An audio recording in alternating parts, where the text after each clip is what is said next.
ayaw. Sige, okay lang ha. Buton mo dun ha. Hoy, paninig muna natin saglit tong tugtugin na ito. Sa mga 80s, 90s kiddos, pare ko, pamilyar sila sa version ni Billy Joel, pero ito, version ng Fall Out Boy. Papasokan natin ang lyrics. Go!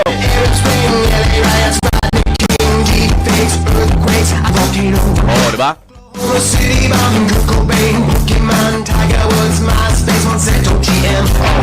Okay, copyright. Hindi, kung pamilyar sila. Sige, taas mo pa na konti para, taas mo pa. Sige, go! Bilang Gen Z. Alam mo. Hindi mo alam eh. Konti pa pare, konti pa. Ayun na, paano mo maigi? Downey Jr. Iron Man. So, kung pag napakinggan mo yung We Didn't Start the Fire ni Billy Joel, pinangalanan o parang in-enumerate ni Billy Joel yung mga pangalan, personalidad at mga kaganapan mula 1950s hanggang 1980s. Tapos ang chorus niya is We Didn't Start the Fire kasi alam mo naman na hindi lang puro mga pangit na balita at hindi magagandang balita ang meron. May mga magaganda rin naman. May mga good news, bad news, controversial. Nung panahon kasi ng 50s to 80s, wala pang sinasabing viral eh. Yung viral, real lang yan eh. Ngayong panahon lang na yan. Pati yung mga viral na mga personalidad nandiyan sa kantang yan. Sige, taas mo ulit pare. Ay, chorus pala yan. Chorus. Pero sinasabi kasi ng kanta, We Did Start the Fire. Huwag nyo kami sisiya kasi nagpapatuloy yan. Go! May ISIS, may LeBron James. Diba lahat sila naging mga kilala. Ika nga, si LeBron James in a good sense naman dahil isa sa longest tenured mega stars of all time, future Hall of Fame. Yung ISIS, hindi yan Hall of Famer, ha? Bad yun, hindi maganda yun. Walang, no Famer yun, no Famer. Pero, sige. Roll call. Yun yung maganda. Uy, mabilisan lang. Ako naman parang ako yung nagsabi ng all the best kahapon sa nakausap natin. Tapos ano nangyari? Tapos bigla napalitan si Congressman. Oo, kasi 'di ba, kung kayo ho ay araw-araw sumusubaybay at kahapon nakatutok sa amin ni Parang John Reese, nakausap po namin kahapon si Congressman na Egay Erice. Pinag-usapan natin yung tungkol sa impeachment at nabanggit na rin niya yung tungkol nga sa anti-political dynasty bill. Naalala ko pa nga, sabi niya, mag-e-exercise daw siya sa Kamara eh. Kasi going from one meeting to another, pabalik-balik siya. Tapos kinahapunan, nabalitaan ko na pinalitan siya ni mamamayang Liberal Party List Representative Leila de Lima bilang Senior Deputy Minority Leader. Tama ba ako? Senior Deputy? Yun, no? So, anyari? Oo nga, bakit ganun? Hindi ko alam kung meron dito. For sure naman, matatalakay natin yun dito. Kung malaman ko anyari. Kasi very promising naman yung mga binanggit ni Congressman kahapon ng mga gagawin nila sana eh. Though sa plenary, hindi naman ata nabanggit, hindi na pagdiskusyonan. What's the reason behind the pagpapalit ng position? Basta lang, nagbotohan lang.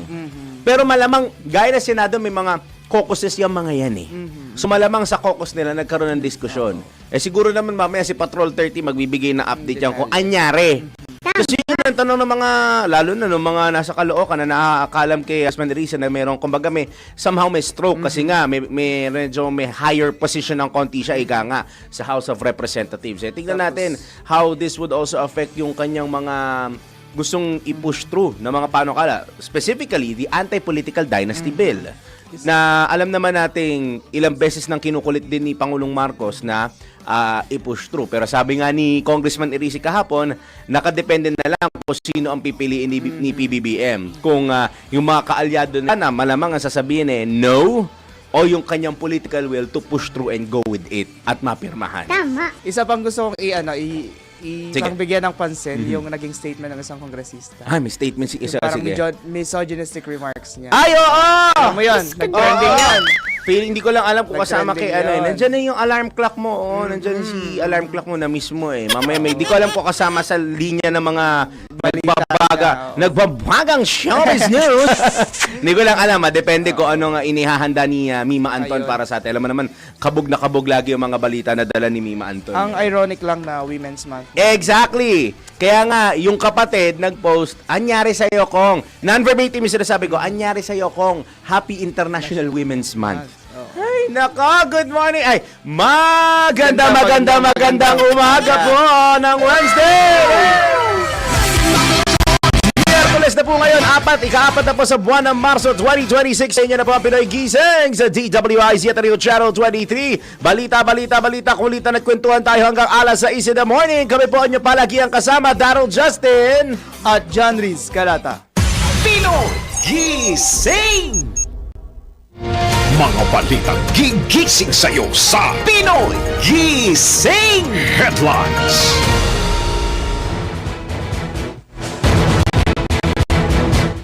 Nakuha na natin ito sa ulo ng ating mga nabagang balita. Pinoy Gising! El Nino namumuro sa Agosto hanggang Oktubre, matinding habagat, nagbabadya. Pinoy Gising! Special powers para matapyasan ang excise tax sa langis, inihirit ni Pangulong Marcos sa Kongreso. Pinoy Gising! Pagtalakay sa ika-4 na impeachment complaint laban kay VP Sara, nako, may special coverage na naman ng Aliw Channel 23 mamaya. Itutuloy po yan later.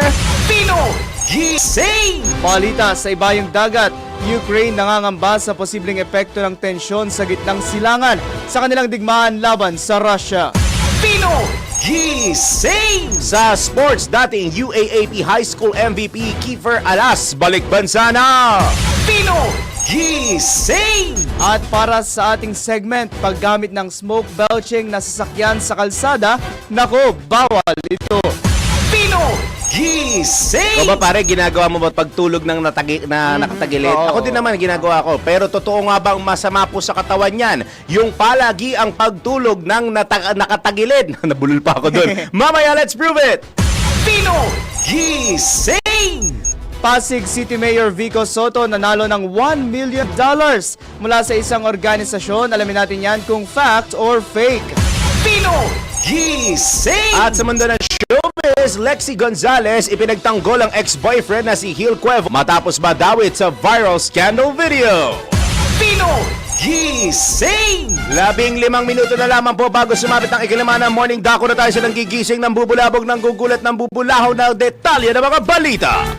Pinoy Gising! Posible nang magsimula ang El Nino sa Agosto hanggang Oktubre ngayong taon. Ayon po kay Pag-asa Climate Monitoring and Prediction Section Chief Annalisa Solis, nagsimulang ma-monitor ang posibleng pag-develop ng El Nino noon pang Disyembre ng nakaon. Nilinaw din ni Solis na hindi ito nangangahulugang magkakaroon agad na matinding init o tagtuyot sa halip. Maaari pa itong magdulot ng matinding ulan o intense na habagat Ito na nga ba sinasabi ko, intense na habagat season, yung mga flood control projects, hindi pa rin maayos. Oo. Aabot kaya yung Sana mga ipaabutin yan. na nila. Total, ngayon pa lang mainit at hindi na ganun kagandahan para sa mga pawisan na katulad natin ng panahon, di ba?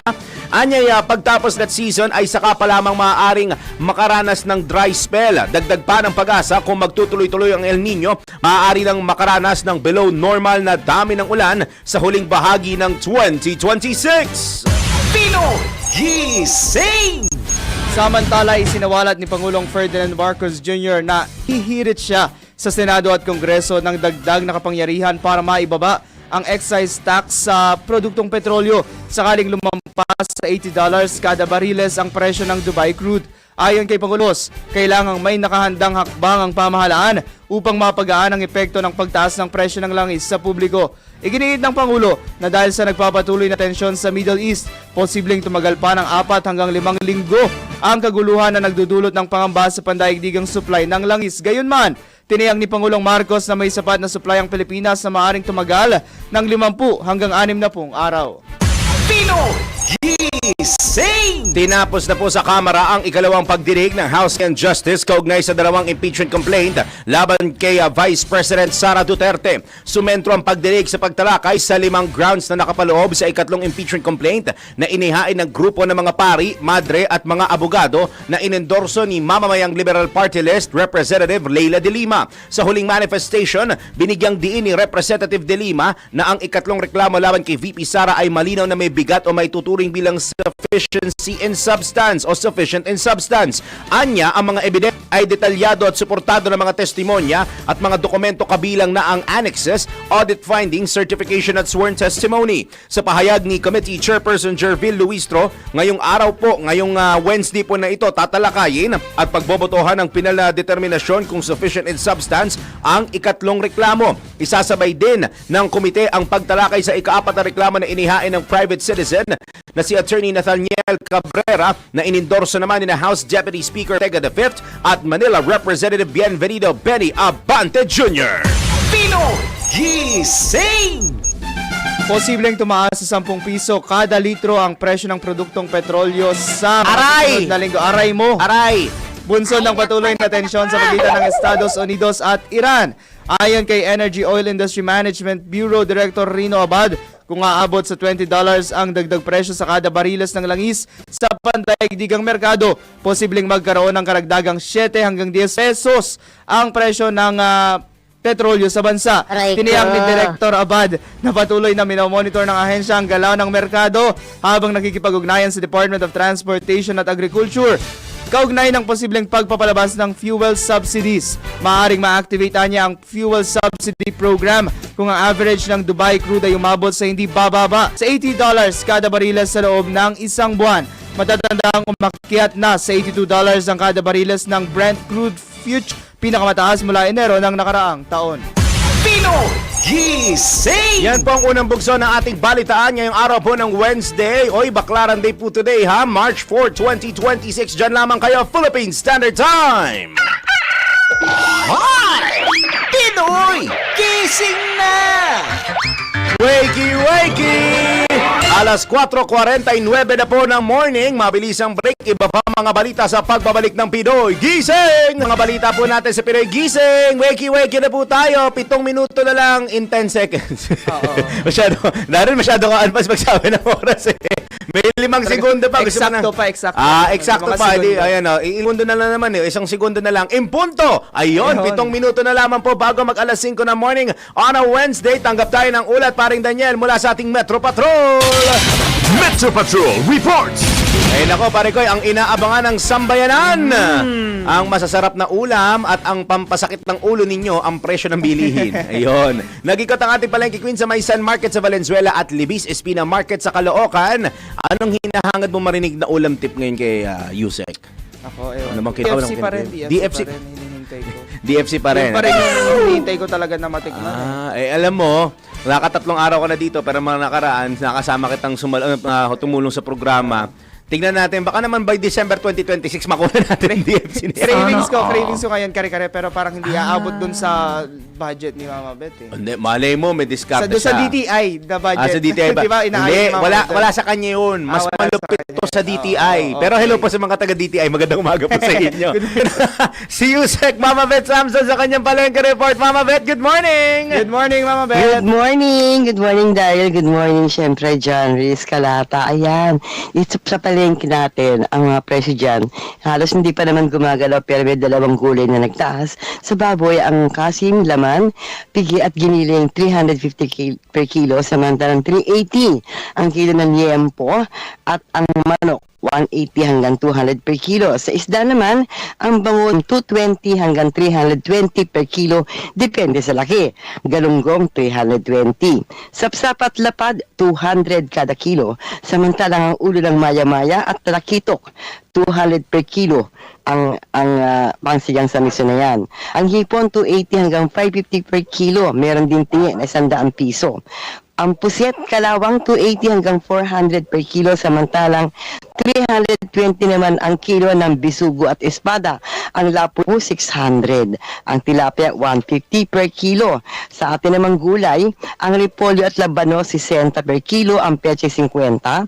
Ang sayote 35 pa din. Ang carrots medyo tumaas ng konti, 120 per kilo yan. Ang patatas 70, ang chicharo 160, ang young corn 20 per pack.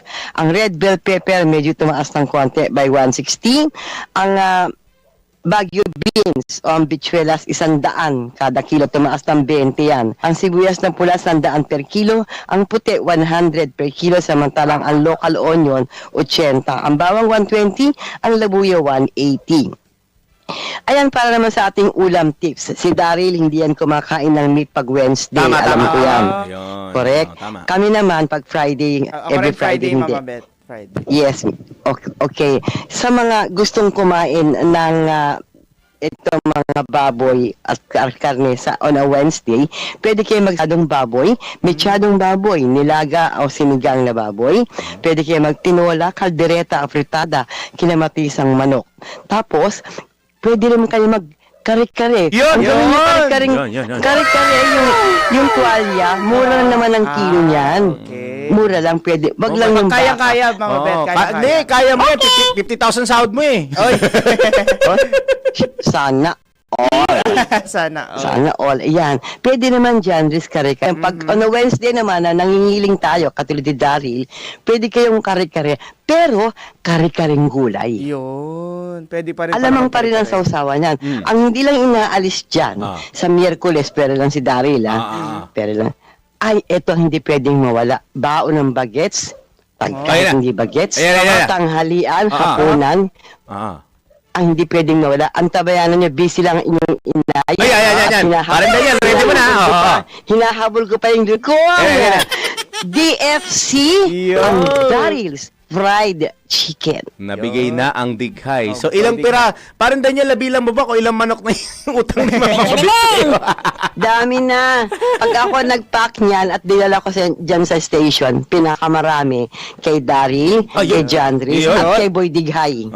At wag mong kakalimutan si Paring Wener. Mahilig din yan sa fried chicken. Mapaluto, mapa-steam, mapahilaw. Ay, wag pala hilaw, hindi pala maganda hilaw. Diba? Basat manok. Ayan ang talagang basat Yun. manok. Pero talagang ipa pa rin talaga yung Daryl's Fried Chicken. Yung mga nangingili naman, pwede naman kayo magpakbet. Pwede kayo magsinigang na miso. Pwede kayo mag-adobong puset, diba?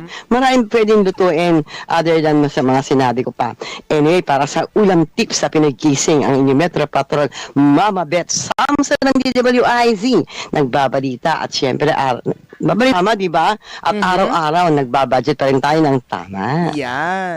Pinoy Thank you, Mama Beth. Gising! Thank you Mama Beth Wag mong kakalimutan yung manok ni Paring Wener. Wag lang hilaw. Wag lang hilaw. Kasi mahirap pag kumain. Hindi ka pwede kumain ng hilaw na manok dahil delikado yun. O siya, ito, pare ko, nako, bakit pa? Parang sa akin ata yan, pero sa'yo mostly dapat sa public. Pero ikaw na. Ay, di, sige, ako na. Kasi Ikaw alam ko na. namang gusto mo yung mamaya eh. O paggamit po ng mga smoke belching na sasakyan sa kalsada, nako, pa-emission at pa-check niyo muna yan bago niyo ibiyahe. Dahil mabigat-bigat din ang parusa sa NBI, nako, bawal ito. Alamin kung bawal o hindi. Dahil kung di mo alam to, kaso ang kakaharapin mo sa NBI. Nako, bawal ito.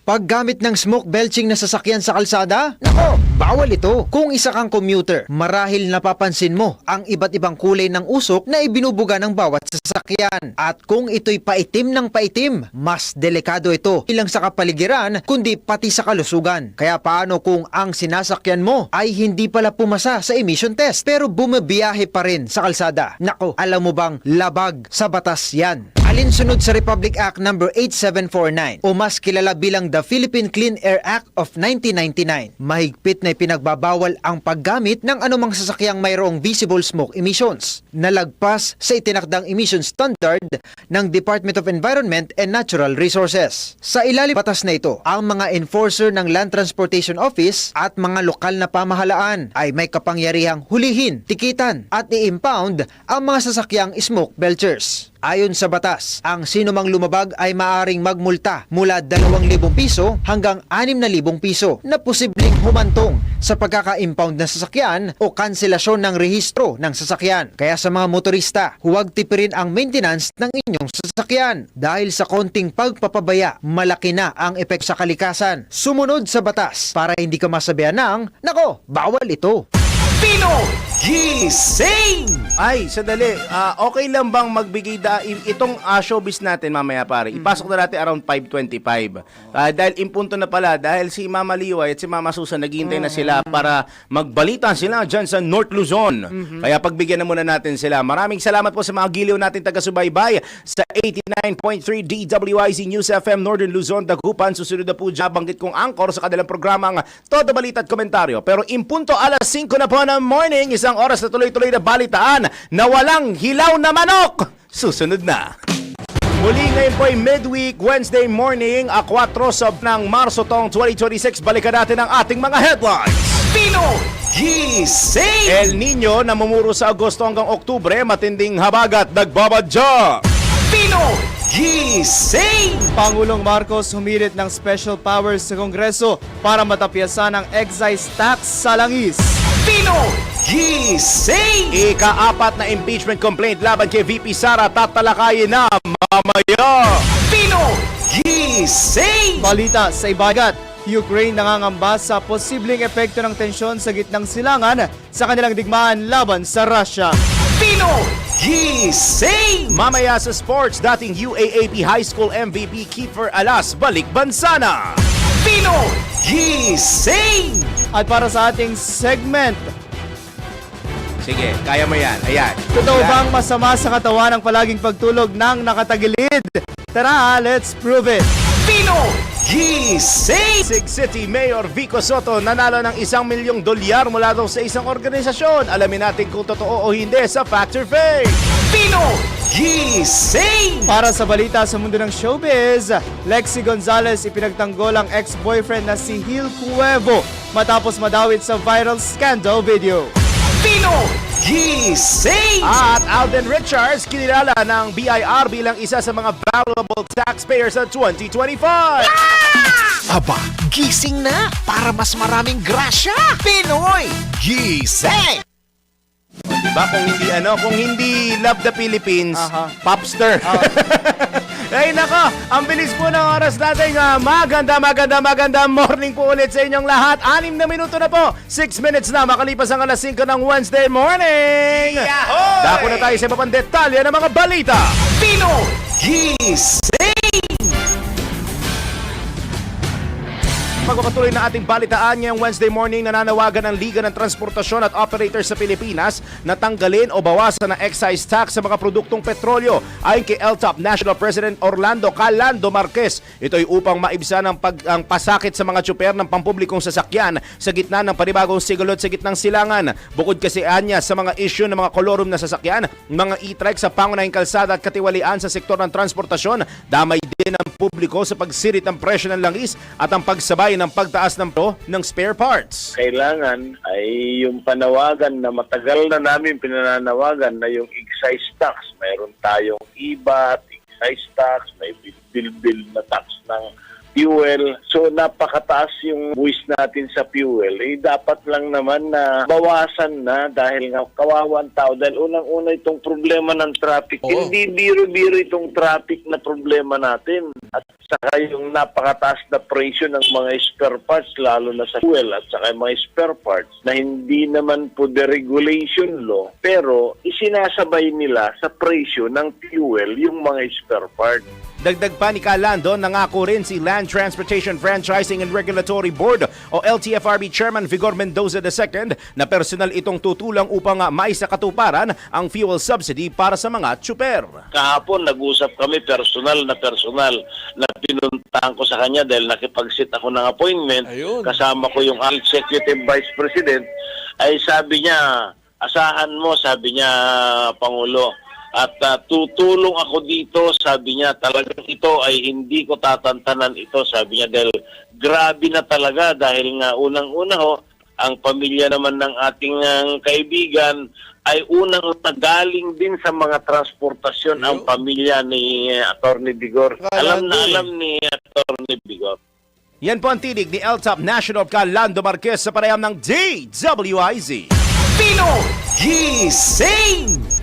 Bukas ang Kamara na makipag-ugnayan sa Senado para pag-aralan at kung kinakailangan amyendahan ang batas upang bigyan si Pangulong Ferdinand Marcos Jr.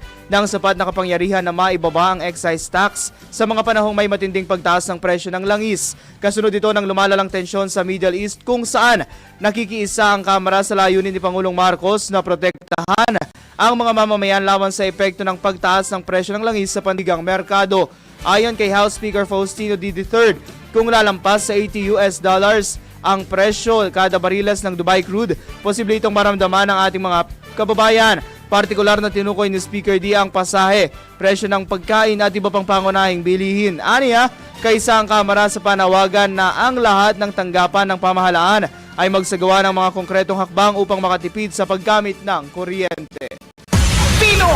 Gising! Suportado na po ang House and Ways Committee Chairperson at Marikina City 2nd District Representative Miro Kimbo ang panawagang agarang suspendihin ng fuel excise tax sa bansa.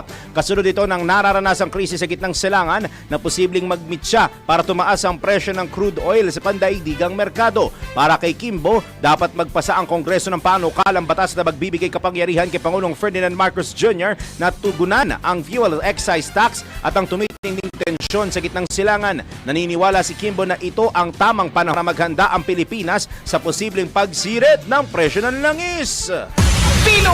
Gising! Mariing kinundina ng Transport Group na piston ang sinasabing pag-atake ng Estados Unidos at Israel laban sa Iran. Ayon kay Piston President Camo Di Floranda, nababahala kasi sila sa posibleng matinding epekto nito sa presyo ng langis at sa mga pamilyang umaasa sa overseas Filipino workers. Umaasahan niya ang mga driver at operator na sa inaangkat na langis, kaya't anumang pagtaas sa pandaigdigang presyo ay agad na mararamdaman sa mga lokal na gasolinahan. Pinuna rin ng piston ang umiiral na Enhanced Defense Cooperation Agreement o EDCA na nila'y naglalagay sa bansa sa gitna ng geopolitical tension.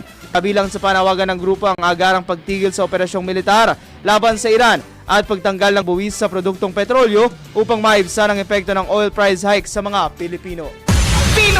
Gising! Nananawagan naman po si Pasang Mazda President Roberto Caobet Martin sa Kongreso na repasuhin na ang Oil Deregulation Law para sa mas transparent na pagpresyo sa mga produktong petrolyo. Ito'y sa gitna ng posibleng pagsirit ng presyo ng langis bunsod ng kasalukuyang tensyon sa gitnang silangan na inaasahang makakaapekto sa sektor ng transportasyon. Ayon kay Caobet, lugi ang hanay ng mga tsuper dahil regulated ang kanilang pamasahe habang deregulated ang petroleum products na kahit anong oras ay pwedeng magtaas ng presyo. It is impossible to hit the $80 at the moment na 75, 70 ang dollars per barrel. Tala nagtataasan po ang produktong petrolyo. Kanya, during one of my meeting with the chairman of LTFRB, Enrico Mendoza, sabi ko, sir, baka matulungan tayo ng Secretary Bani ng DOTR na ang ating mga congressman, hindi malakad nato na alisin na yung $80. Binigyang diin ni Martin na dapat ibigay na ng pamahalaan ang sapat na subsidiya para sa sektor ng transportasyon,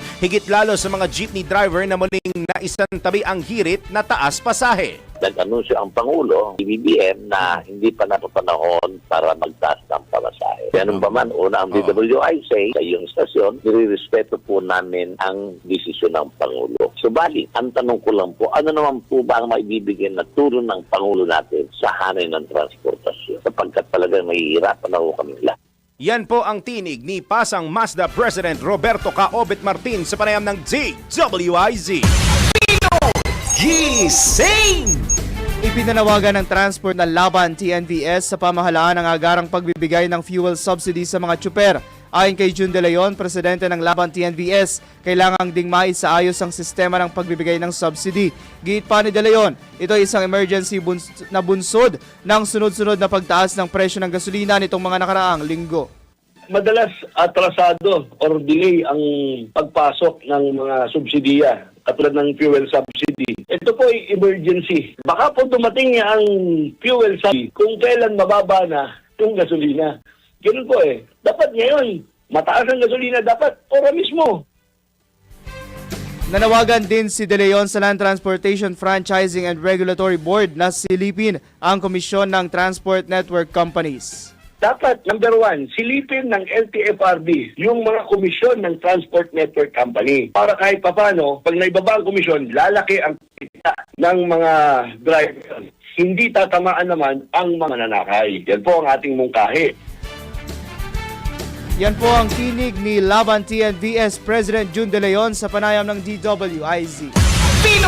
Gising! Usaping langis pa rin po, ipapatupad agad ang pamahalaan ng fuel subsidy program sa mga sektor ng transportasyon at agrikultura kapag umabot na sa $80 kada bariles ang presyo ng langis. Tiniyak ito mismo ni Pangulong Ferdinand Marcos Jr. sa gitna ng tumitinding sigalot sa gitnang silangan. Ayon sa Pangulo, layunin ng hakbang na tulungan ng mga tsuper, magsasaka at mangingisda na direktang naaapektuhan ng pagtaas ng presyo ng produktong petrolyo. Some of the interventions that we are thinking about is to have targeted fuel subsidies to the affected area, to the affected sectors, such as the transport sector, the agri-sector. The agri-sector comes into play because fertilizer is a petroleum derivative that comes from the oil, and for fish. As soon as oil prices breach $80 per barrel, meron na tayong gagawin. Samantala, inatasan ni Pangulong Marcos ang lahat ng kinauukulang ahensya ng pamahalaan na magpatupad ng mga hakbang upang makatipid sa paggamit ng kuryente. Binigyang diin naman din ng Pangulo na mahalagang magsimulang maghigpit ang gobyerno sa sariling konsumo bilang bahagi ng mas malawak na pagtugon sa epekto ng krisis sa enerhiya. Pinoy Gising! Alam mo, wag nila paghintayin pa yung pag-asikaso dito sa fuel excise. Alam kong busy ang mga mambabatas natin, both upper and lower house. Ang daming tinatalakay. Hindi lang naman. Impeachment, Sige, bukod sa impeachment. anti-dynasty bill. Oo. Ayan At may iba pa mga batas na kailangan nilang pag-usapan sa mga plenary sessions nila. Pero mas maganda sana na medyo promeno lang ng konti, lalo na pag plenary session, pagtuulan muna ng pansin yung pinaka-urgent na issue na meron tayo ngayon. Kasi kung nakita ho ninyo yung post tungkol sa anong presyo ng mga yung posibleng oil price hike next week, hindi lang siya basta big time Big time! Literal na big time talaga siya. Ako nga, nung nakita ko kahapon yun, napapaisip nga talaga ako, dapat pa ba ako magdala ng sasakyan o hindi? Pero nung nag-compute ako, nagko-compute ng budget. Nung nag-compute ako ng budget, sabi ko, parang Nagbabudget ng tama. Nagbabudget ng tama, gaya ni Mama Beth. It still outweighs yung pasahe ko, yung ipapamasahe ko, kahit na sabihin mong mga ride-hailing na mga motor-motor, hindi ito guys, kumpara doon sa magpapagas ako ng isang linggo, kunwari, Sunday ako usually magpapagas ako ng Sunday na umaabot minsan ng 1.5 linggo, o ikumpara mo yun, ang sahod comes every 2 weeks. So, di ba, kung ano yung matitipid ko doon, kesa yung pa 50, 60, 70, tas kung minsan uwi pa ako, biglang magsasurge yung presyo ng mga ride-hailing service, hindi ka naman din ako kasi hindi na ako kagad nakakasakay ng mga traditional modes of transportation, kaya mas prefer ko nagbubuk na ako. Paano pa kaya? Ikaw, wala naman ikaw sasakyan, so wala ka naman din native. Pero yung mga sinasakyan mo, yan din ang pasakit nila sa araw-araw, di ba?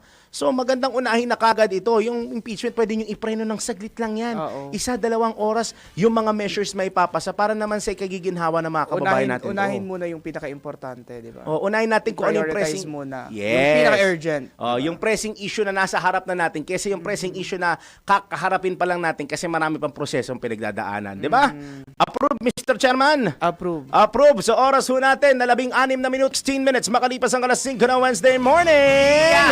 Nako, kamusta kaya ang naging total lunar eclipse at naging maganda ba ang panahon kagabi at magpapatuloy ba yan over the coming days? Alamin sa ating lagay ng panahon. Pinakahuli, pinaka-latest, pinaka-napapanahon. Whether we like it or not, ito ang magiging DWIZ Weather Report.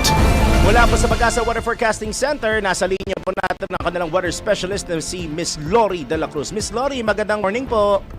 Yes po, good morning din sa inyo, sir, at sa lahat ng ating mga tagapakinig. Kasalukuyan nga po, may mga pag-ulan pa rin sa Surigao del Norte, Surigao del Sur, at maging sa Dinagat Islands dahil sa epekto ng easterlies. Sa Batanes at Babuyan Islands naman ay makakaranas ng mga isolated o pulo-pulong mahinang pag-ulan dahil sa epekto ng amihan. For the rest of the country, including Metro Manila, generally good weather naman ang mararanasang panahon ngayon, even sa mga localized at datli ang pag-us ng ulan, mga tinatawag nating localized thunderstorms. At kasalukuyan wala po tayong bagyo na minomonitor inside the Philippine Area of Responsibility. Yan mo ng latest mula sa Pag-asa. Ito po si Lori de la Cruz. Maraming salamat po kay Miss Lori de la Cruz ng Pag-asa. Pinakahuli, pinaka-latest, pinaka-napapanahon. Whether we like it or not, DWIZ Weather Report. Pinoy Gising! Sa oras na alas 5:18, tumanggap na tayo ng pag-uulat mula sa labas ng himpilan.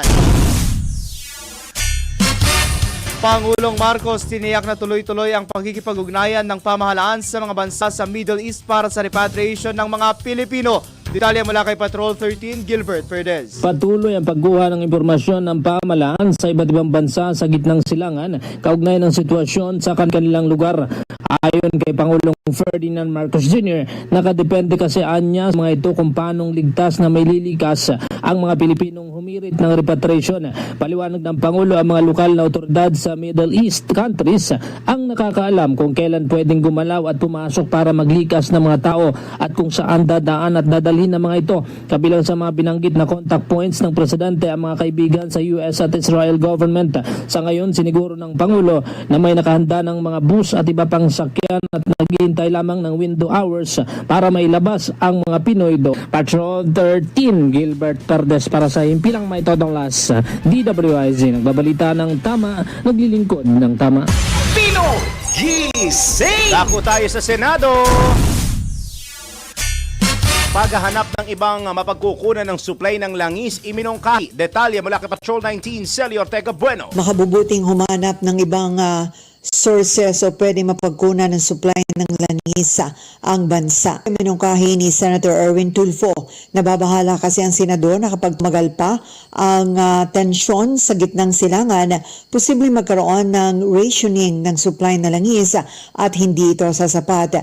Hindi rin kumpiyansa si Tulfo kahit pa nangako ang Organization of Petroleum Exporting Countries o OPEC na dodoblehin nila ang produksyon ng petroleum products.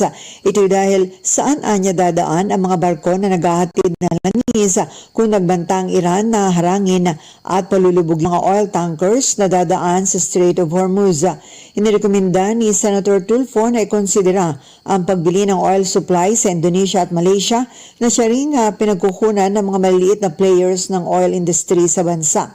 Ngayon pa lamang anya may mga nagtaas na sa presyo ng langis at asahan yan sa mga susunod na araw, lalo't inaasahan ng maraming bansa na kukulangin ang supply sa pagpatuloy ng gulo sa Middle East. Ito sa Patrol 19, Celly Ortega para sa Himpilang Metodong Lakas sa DWIZ. Nagbabalita ng tama, naglilingkod ng tama. Pino Gising!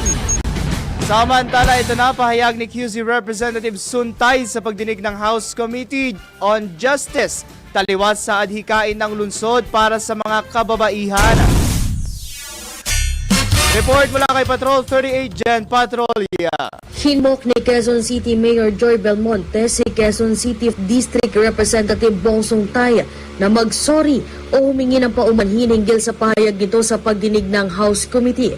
Ayon kay Mayor Belmonte, hindi angkop ang mga binitawang salita ng mambabatas at taliwas ito sa adhikaing pagpapalakas at pagprotekta sa mga kababaihan na matagal nang isinusulong ng pamalaang lungsod ng Quezon City. Nakakadismayaan niya dahil sa buwan pa ng mga kababaihan nangyari ang insidente at pat dating kasapi ng City Council si Congressman Suntay na nakatulong sa pagpasa ng Gender and Development Code ng nasabing lungsod. Binanggit din ng alkalde na si Suntay ang naging majority floor leader nang maipasa ang Bawal Bastos Ordinance noong 2016, isang lokal na batas na nagbabawal sa malisyoso, malaswa at mapanirang mga pahayag at kilos sa publiko. Iginiit ng Quezon City Mayor na dapat sumasalamin sa mga inihalal na ang mga panuntunan ng nasabing lungsod. Dahil dito nanawagan ng alkalde na dapat managot si Suntay, maglabas ng maayos sa paghingi ng paumanhin at umugali ng may dignidad na akma sa kanyang tungkulin. Ako si Patrol 38, Jen Patrolya nag-uulat sa Himpilang May Todong Lakas, DWIZ. Nagbabalita ng tama, naglilingkod ng tama. Pino Gising! Mula QC, balik tayong Senado.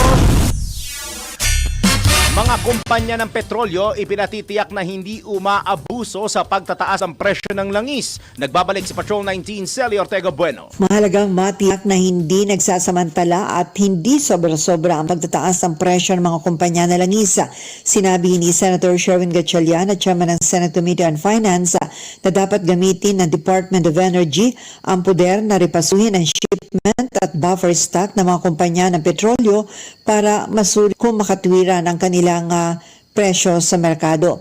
Kung dati ng imbak ang nilalabas ngayon, dapat anya i-compute ng DOE ang presyo at suriin kung meron ng profiteering o pananamantala. Sinabi naman ni Senate President Vicente Soto III na kailangan sitahin ng gobyerno ang mga oil company na nagtataas ng presyo kung kahit nang nilalabas ay matagal ng imbak o bago magtaas ang presyo sa pandaigdigang pamilihan.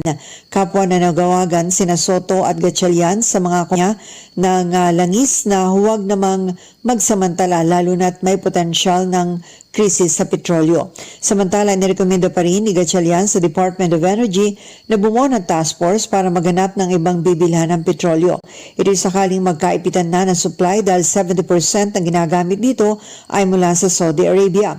Sa utos ng Pangulo na magtipid sa enerhiya, iminungkahi ang pagpatupad ng 4-day work week at work from home para mabawasan ang gagamit ng petrolyo. Ito sa Patrol 19, Sally Ortega Bueno, para sa impilang metodong lakas sa DWIC. Nagbabalita ng tama, naglilingkod ng tama. Kapag may bagong balita, naka-on air, agad-agad, DWIC Patrol Report! At para sa ating segment, Pasig City Mayor Vico Soto nanalo ng $1 million mula sa isang organisasyon. Alamin kung ay fact or fake. May mga kumakalat na balita na nanalo raw si Vico Soto ng $1 million mula sa isang organisasyon. Totoo kaya ito? Alamin kung fact or fake. Alamin mo na kung tama o mali, kung totoo o hindi. Walang peke. DWIC Fact or Fake. Isang malaking panalo para sa Pasig City matapos itong magwagi ng $1 million mula sa Bloomberg Philanthropies sa ilalim ng 2025-2026 Mayor's Challenge. Sa pamumuno ni Soto, kinilala ang Hope Floats Initiative bilang isa sa 24 na pinakamahusay na urban innovation sa mundo mula sa mahigit 630 aplikante. Tinalo rin ng Pasig ang iba pang mga lungsod mula sa Pilipinas na sumali sa kompetisyon. Layunin ng proyekto na gawing floating parks ang mga flood-prone waterways sa kabaan ng Pasig River, hindi lang para mabawasan ang pagbaha, kundi para makalikha ng ligtas at makabuluhang pampublikong espasyo. Namukod tangi ang Pasig City dahil sa community-driven approach nito, kung saan mismong mga residente ang tumulong magdisenyo ng mga parke mula playgrounds at exercise areas hanggang night markets at creative lighting. Sa tulong ng $1 million grant at karagdagang suporta, planong magtayo ang lungsod ng network ng floating parks na aabot sa 700 square meters, kabilang ang modular platforms at isang converted barge na kayang magsakay ng hanggang 250 na katao. Fact, isang patunay na kapag sama-sama ang komunidad at halaan, posible ang makabagong solusyon para sa mas ligtas at mas luntiang lungsod. Para sa Fact or Fake, Angelo Bainyo, nagbabalita ng tama, naglilingkod ng tama. Huwag magpapaloko, huwag magpapagancho, huwag magpapaskam. Bawal! Bawal ang peke. DWIC Fact or Fake. Pinoy Gising! Kailangan namin ni Paring Winner, it's more fun in Pasig. Oh, di ba? Umaagot. Iyan, literal. Ngayon naman paagusin natin ang unang showbiz news. Si Lexie Gonzalez, ipinagtanggol ng ex-boyfriend na si Cuerva matapos madawit sa viral scandal video. Ang detalye mula sa alarm clock mong si Mima Anton. Oh, narinig niyo ba ang mga nakakaiyak na jingle? Yung jingle ng LDR. Tapos sinundan ng parang party na na plug. Sabay party na tugs. Abangan po yan yung love discussions and reactions ni Papa Jackson. Pwede naman na nating sabihin, total pumirma na ng kontrata. Abangan ninyo ang special report na aking partner dyan sa mga susunod na araw. Sa April na po yan. Kung ng araw ng April, abangan, syempre, dito lamang sa Aliw Channel 23 at DWIC. Ngayon naman po sa oras natin na alas 5:33 na po na magandang Wednesday morning! Paring Maner, sunod-sunod pa rin ang ating mga reports. Epekto ng oil price shocks hindi kaagad mararamdaman ayon kay PBBM. Kung bakit, alamin sa report ni Patrol 13, Gilbert Perdes. Kumpiyansa si Pangulong Ferdinand Marcos Jr. na hindi kaagad mararamdaman ang epekto ng price shocks dahil sa may proseso niya bago ito tuluyang makakaapekto sa presyo ng mga bilihin. Sinabi ng Pangulo na posibleng tumaas ang presyo ng ilang consumer goods dahil sa inaasahang pagtaas ng presyo ng mga langis at pagkaantala sa global supply chain. Ngunit depende ito sa kung gaano katagal ang krisis. Sinabi ng Pangulo na sa ngayon limitado pa sa ilang lugar na apektado sa pagkagambala sa transportasyon. Dahil dito sinabi ng Pangulo na patuloy pa rin bumabiyahe ang mga barkong may dalang produkto patungong Pilipinas. Umaasa rin si PBBM na matatapos agad ang krisis bago patuloy ang maramdaman ng mga mamimili ang pagtaas ng presyo ng mga bilihin. Patrol 13, Gilbert Perdes para sa Himpilang May Todong Las, DWIZ, nagpabalita ng tama, naglilingkod ng tama. Pino Gising! Bago po muli tayo sa mataas na kapulungan ng Kongreso. Di pinabubuo ng task force na magbabantay at titiyak ng sapat na supply ng langis sa bansa. Nagbabalik Patrol 19, Celi Ortega Bueno. Dapat na bumuo ng task force ang Department of Energy para silipin ang sapat na supply na langis sa bansa sa gitna na rin ng tensyon sa Middle East. Ito ang suwestyon ni Senator Sherwin Gatchalian. Nangangamba si Gatchalian na baka walang supply ng produktong petrolyo ang bansa bukod sa inaasahang pagtaas ng presyo nito. Sa ngayon niya ay walang barkang makadaan sa Strait of Hormuz kung saan 30% ng global oil transshipment ay dito dumadaan. Apila ni Senator Gatchalian na bumuo ang DOE ng task force para sa supply na langis sa bansa. Pinasusuri rin ng mababatas kung may contingency measure ang mga oil companies para matiyak na hindi mapuputol ang supply. Dagdag ng senador, 80% ng langis ng bansa ay nagmumula sa gitnang silangan kaya dapat ito ay matugunan. Ito sa Patrol 10, Celi Ortega Bueno para sa Himpilang Metodong Lakas sa DWIZ. Nagbabalita ng tama, naglilingkod ng tama. Pino Gising! Tuloy-tuloy pa rin tayo sa report. Pagpapatupad ng provisional fare increase posible sa gitna ng lumalalang tensyon sa Middle East. Ang report mula kay Patrol 38, Jen Patrolya. Posibleng magbigay ng provisional fare increase ang Land Transportation and Regulatory Board sa oras na umabot sa 60 pesos kada litro ang presyo ng diesel. Ayon kay LTFRB Chairman Vigor Mendoza II, isinasaalang-alang ang hakbang dahil sa pagtaas ng presyo ng langis sa world market bunsod ng tensyon sa gitnang silangan. Nakabinda rin anya ang petisyon para sa fare hike ng mga bus at jeepney kasunod ng inihirit na 2 pesos minimum fare habang mga TNVS ay 2 pesos dagdag sa flag down rate. Ang mga provincial bus humihirit ng 50 centavos kada kilometer o kilometro at ang mga P2P bus naman ay naghahangad ng 30 hanggang 40% na taas pasahe. Samantala wala pang petisyon ng mga UV Express at mga regular na taxi. Kaugnay nito, naghahanda na rin ang Department of Transportation para sa posibleng pagpapalabas ng fuel subsidy kapag umabot sa $80 bariles ang presyo ng langis sa world market. Ako sa Patrol 38, Jen Patrolya nag-uulat. Sa Himpilang May Todong Lakas ni WIZ, nagbabalita ng tama, naglilingkod ng tama. Kapag may bagong balita, naka-on air, agad-agad, DWIZ Patrol Report! Tanggap naman tayo ng Metro Patrol Report. Number 4 NCRPO Top Most Wanted, arestado sa Malabon City. Detalye mula kay Kuyang Danny Cruz. Good morning, Kuyang Danny. Inaresto ng mga tauhan ng Substation 3 ng Malabon City Police Station, katuwang ang operatiba ng Warrant Section, ang isang lalaking kabilang sa listahan ng mga most wanted persons sa lungsod.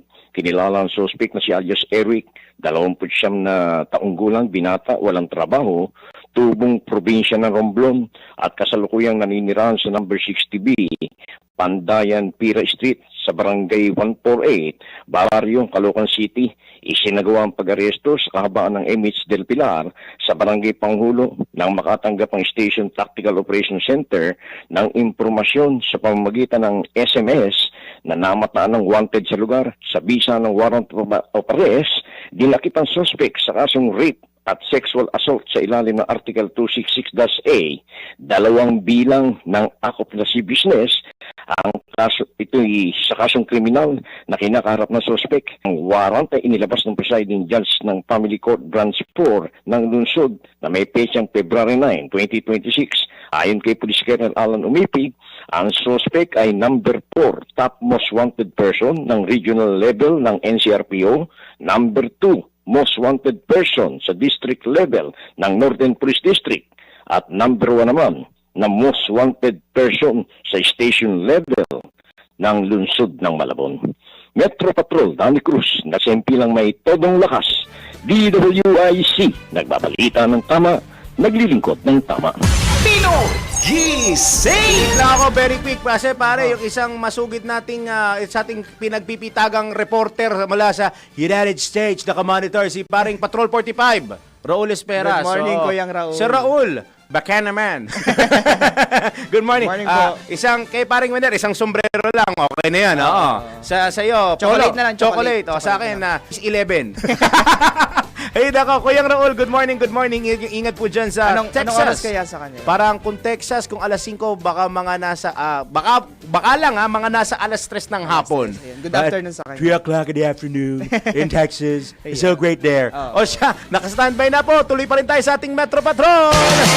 Navotas Representative inihain ang Joint Resolution number 4 upang pansamantalang suspindihin ang VAT collection ng mga fuel products. Nagbabalik, Mama Beth Samson. Inihain ni Navotas Representative Toby Chanco ang isang House and Senate Joint Resolution na hinihimok si President Ferdinand Bongbong Marcos Jr. na pansamantalang suspendihin ang pagpato ng value-added tax o VAT sa mga fuel products o petrolyo dahil sa nangyayaring kaguluhan at tensyon sa Iran, Israel at United States of America. Ani Chanco, ang patuloy na kaguluhan sa nasabing mga bansa ay inaasang magdudulot ng pagtaas ng fuel na kalaunan ay apekta ng pangunahing bilihin.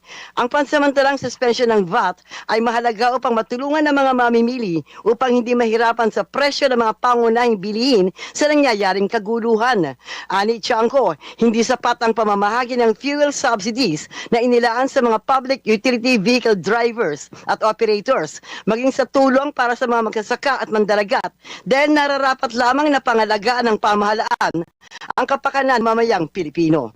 Metro Patrol Beth Samson para sa himpilang may todong lakas, DWIZ, nagbabalita ng tama, naglilingkod ng tama. Pino Gising! Dumako naman tayo sa mga lalawigan.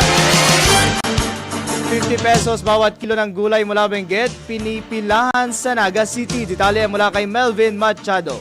Dahil sobra-sobra ang gulay mula Benguet, dinala ang iba nito sa mga lalawigan at lungsod gaya ng Camarines Sur at Naga City. Dahil dito, pinipilahan sa City Hall Ground ang pisos bawat kilo ng mga gulay mula Benguet gaya ng cauliflower, celery, broccoli, marble potatoes, pechay bagyo at sayote. Ayon kay Mr. Jeps Asense ng City Agriculture Office, ito ang unang pagkakataon na nakaranas ang lungsod ng ganitong presyo dahil sa sobra-sobra ang inaning gulay mula Benguet na inangkat naman ng ilang negosyante papunta sa mga lalawigan.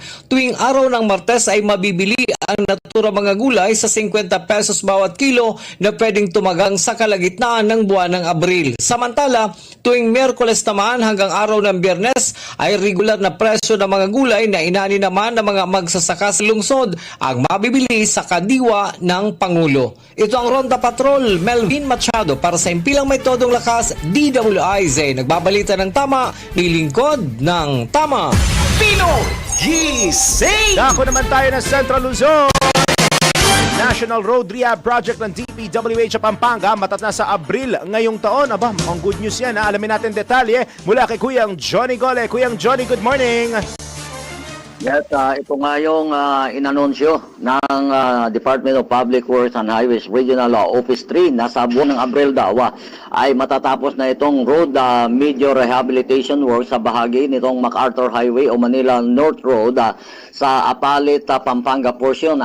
Ito ayon dito sa ulat ng DPWH sa Regional Director Engineer Arnold Ocampo matapos itong magsagawa ng inspeksyon sa nasabing proyekto. Ayon dito kay Ocampo, ang target completion ng nasabing road concreting works ay sa buwan pa sana ng July. Ahead dito ng 2 buwan na base sa direktiba na ipinalabas nito si Secretary Vince Dizon na matatapos itong proyekto bago sumapit ang panahon ng tag-ulan. Ayon pa rito kay Ocampo, halos tapos na yung isang to, samantala yung kabilang lane naman ay malapit na rin o almost 50% ng completed. Ang nasabing road project, ayon dito kay Ocampo, ay isa sa mga infrastructure projects ng ahensya na pinuntahan ni Secretary Dizon dahil sa reklamo nitong mga motorista at mga mamamayan dahil sa miserableng paglalakbay nila sa masamang kondisyon ng lansangan na maging ang kanilang ekonomiya ay apektado na rin. Kaya nang bisitahin dito ay agad niyang ipinag-utos na ayusin ito sa lalong madaling panahon. Ayon naman sa kontratista ng proyekto na matatapos at maaayos nilang matapos itong nasabing proyekto ahead ng 2 buwan dahil sa maayos daw na kondisyon ng panahon. Ito yung unang National Government Infrastructure Project sa Pampanga na nagawa sa ilalim ng liderato nitong si Secretary Dizon ng DPWH. Mula dito sa lalawigan ng Pampanga, ito si Central Luzon Patroni Gole para sa Impila May Todo Lakas DWIC. Nagbabalita ng tama, naglilingkod ng tama. Pino Gising! Tumako naman tayo sa Hilagang Luzon. Regional Top 7 Most Wanted Person arestado ng Abulug Police sa Cagayan. Detalye mula kay Ronald Idol Domingo. Good morning. Good morning. Matagumpay ang pagkakahuli sa isang lalaki na top 7 na most wanted person sa regional level sa Lug Cagayan. Batay sa investigasyon, sa bisa ng warrant of arrest, inisyo ng RTC branch 33 Balesteros Cagayan, inaresto si Aka Junel, 57 years old, masawa, laborer, residente ng Abulug dahil sa kasong qualified rape na walang inusumed ng piyansa at sexual assault kaugnay sa Republic Act 7610 na may itinatayang piyansa na 120,000 pesos. Matagumpay ang pagkakahuli sa sospek sa pinagsamang pwersa ng PNP Abulug sa Pangulis Major Angelo Pagulayan, hepe ng nasabing pulisya kasama ang 2nd Cagayan Provincial Mobile Force Company. Kasalukuyang nasa kustodya ng PNP Abulug ang sospek hanggang sa maisumiti ito sa kinukulang hukuman para sa rapat na paglilitis. Patuloy naman ang pagpapalakas ng PNP Abulug sa kampanya laban sa kriminalidad at tiyak na pagtugis sa mga lumalabag sa batas at pagpapanatili ng kapayapaan kusan sa nasakupang lugar. Ito ang Ronda Patrol, Ronald Idol Domingo, nag-uulat sa Simpilang May Tudong Lakas, DWIZ, nagbabalita ng tama, naglilingkod ng tama. Pino Gising! Manatili nakatutok sa Pinoy Gising ang ating oras. Kasama pa rin natin, nandito si Boy Hilata. Ay, hindi pa Boy Hilata. Uy, kung narinig niyo yung plug kanina sa mga nasa radyo ay yung walang bolahan. Literal na hindi kayo bobolahin ni Benji Paras. Kasi nasa sa kanya na ang bola. Uy. Alam niya yun, anggap niya. Anggap niya. Ayun, abangan din po yan ngayong Marso na yan dito sa DWIZ Taleo Channel 23. Uy, siyam at kalating minuto na lamang pala bago mag-alas 6 ng morning. Ronda ulit tayo. Yumayahoy sa probinsya. Bahay sa Imus, Cavite, nilooban ng 6 na armadong lalaki, mahigit 4 na milyong halaga ng pera at alahas. Tinangay, report mula kay Kuyang Arman Game. Kuyang Arman, good morning! Good morning, Kuya Daryl at Kuya John Chris. Patuloy na tinutugis ng mga operatiba ng Cavite Police Provincial Office ang hindi pa kilalang kalalakihan na sakay ng isang Toyota Fortuner matapos mo nang pasukin at looban ng mga ito ang isang bahay sa Barangay Calsadang Bago, Imus, Cavite kahapon na madaling araw. Ayon sa biktimang si Alice Aimita, 38 gulang, may asawa at real estate agent. Dako ikatlo na madaling araw nang sirain ng mga suspect ang padlock ng gate at pasukin ang kanilang bahay. Iginapos muna sila mag-asawa at kanilang anak. Tinangay ang tinatayang nasa 4 milyong pisong halaga ng pera ahas. Matapos ang pagnanakaw, mabilis at tumakas sa mga suspect sakay na nasabing sasakyan. Hindi naman masabi ng pulisya kung paano nakawala sa pagkakagapos ang mga biktima. Nagsasagawa pa ng investigasyon ang Imus Police Station sa naturang insidente. Arman Cambia mula Calabarzon, nag-uulat pa Simpila May Tudong Lakas. DWIC nagbabalita ng tama, naglilingkod ng tama. Pino Gising! Balik po tayo dyan sa Hilagang Luzon. Tricycle driver timbog sa operation sa Aurora, Isabela. Nagbabalik ko yung Ronald Idol Domingo. Sa patuloy na kampanya laban sa illegal na droga, naaresto ang isang 40 years old na tricycle driver matapos maatuan sa sinagawang bypass operation ng mga kapulisan sa kahabahan ng Calabasa Villa Street Bridge, Barangay Calabasa, Aurora, Isabela. Kinilalang suspect na si alias Lito, street level individual, may asawa, residente ng Barangay Santa Rita, Aurora, Isabela, na naharong paglabag sa Section 5 ng Republic Act 9165 o ang Comprehensive Dangerous Drugs Act of 2002 kaugnay ng pagbebenta ng ipinagbabawal na gamot. Ang operasyon ay sinagawa ng mga tauhan ng Aurora Municipal Police Station sa koordinasyon ng Philippine Drug Enforcement Agency Regional Office 2 na kung saan naresto ang suspect matapos ang aktual na bentahan ng illegal na droga sa isang puso buyer.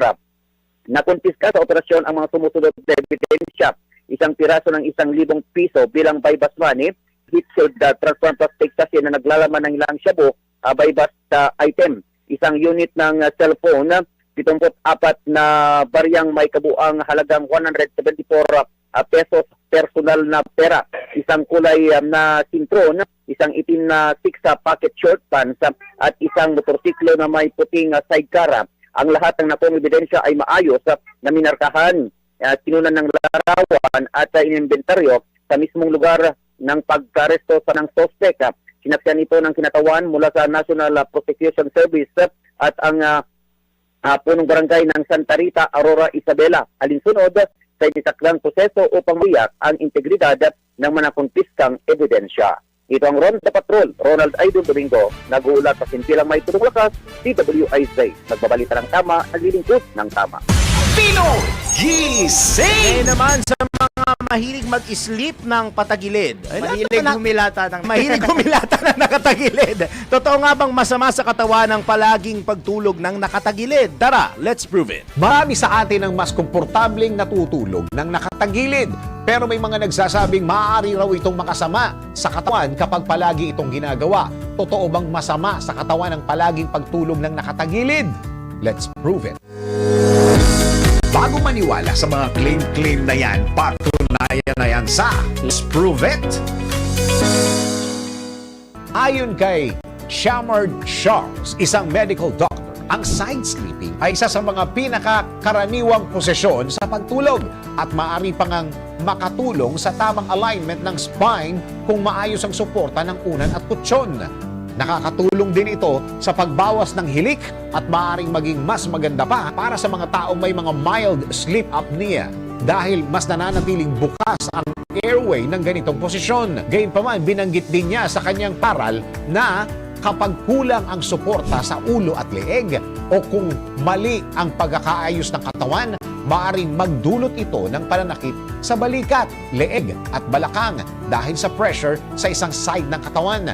Dagdag pa ng healthline.com, may mga benepisyo rin ang side sleeping, lalo na para sa mga buntis. Partikular ang pagtulog sa kaliwang side dahil nakakatulong ito sa mas maayos na daloy ng dugo. Maaari rin itong makatulong sa digestion at mabawasan ng acid reflux sa ilang tao. Ngunit, ayon din sa Healthline, kung masyadong matagal sa iisang side at walang tamang body alignment, maaaring makaranas ng numbness, shoulder pain o hip discomfort. Kaya mahalaga ang paggamit ng tamang unan at minsan ay ang paglalagay ng unan sa pagitan ng mga tuhod upang suportahan ang spine.